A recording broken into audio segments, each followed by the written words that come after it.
GST में विसंगतियों का आरोप लगाकर राष्ट्रव्यापी प्रदर्शन के तहत सूरजपुर के सीए सलाहकार, अधिवक्ता और व्यापारियों ने काला मास्क लगाकर प्रदर्शन किया, जहां प्रदर्शनकारियों ने कलेक्टर पहुंचकर जीएसटी विसंगतियों के विरोध का ज्ञापन वित्त मंत्री के नाम सौंपा। जहां प्रदर्शनकारियों ने बताया कि विगत 1 जुलाई 2017 से पूरे देश में लगा जीएसटी कानून की मंशा व्यापार जगत को कई प्रकार के टैक्स की जटिलता से छुटकारा दिलाते हुए एक सरल और सुगम कर प्रणाली स्थापित करने और एक राष्ट्र एक कर का विधान लागू करने की थी। लेकिन कानून की जटिलता, विभिन्न व्यापार विरोधी प्रावधानों, विभाग के अधिकारियों की मनमानी तथा जीएसटी पोर्टल की खामियों ने इसे पूरी तरह से व्यापार विरोधी टैक्स बना दिया है।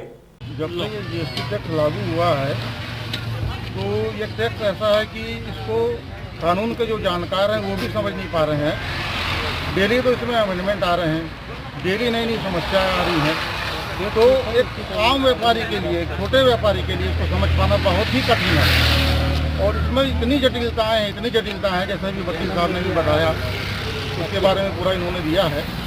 तो ये पूरा व्यापार उद्योग को, छोटे स्मॉल इंडस्ट्रीज को, छोटे व्यापारियों को एक तरह से पूरा खत्म किए जा रहा है। GST goods and service tax जो है ये 1 जुलाई 2017 को भारत में लाया गया था और इसके पीछे ये परिकल्पना थी कि वन नेशन वन टैक्स का फार्मूला अपनाया जाएगा और व्यापारियों को, उद्योगपतियों को, सभी लोगों को इससे राहत दी जाएगी। जो टैक्स कई प्रकार के थे भारत में उनको डिमोलिश करके और एक वन नेशन वन टैक्स का फार्मूला लाया गया जीएसटी के नाम पे। लेकिन पिछले 3 साल में जीएसटी में इतने अमेंडमेंट, इतने सुधार, इतने परिवर्तन करने के बाद भी ये पुराने टैक्सों से ज़्यादा जटिल होता जा रहा है। उसी जटिलता को दूर करने के लिए आज एक राष्ट्रव्यापी आंदोलन किया गया है और इसी आंदोलन के तहत आज पहले चरण में पूरे देश के हर मुख्यालय में जो टैक्स प्रोफेशनल्स हैं और व्यापारी संगठन के लोग हैं, ये लोग माननीय वित्त मंत्री भारत सरकार के नाम से ज्ञापन दे रहे हैं और जीएसटी की जो जटिलताएं हैं वो सैकड़ों की संख्या में हैं। आप देख सकते हैं कि ये लगभग 45 पेज का हमने मेमोरेंडम तैयार किया है, कितनी गलतियां हैं इस जीएसटी कानून में।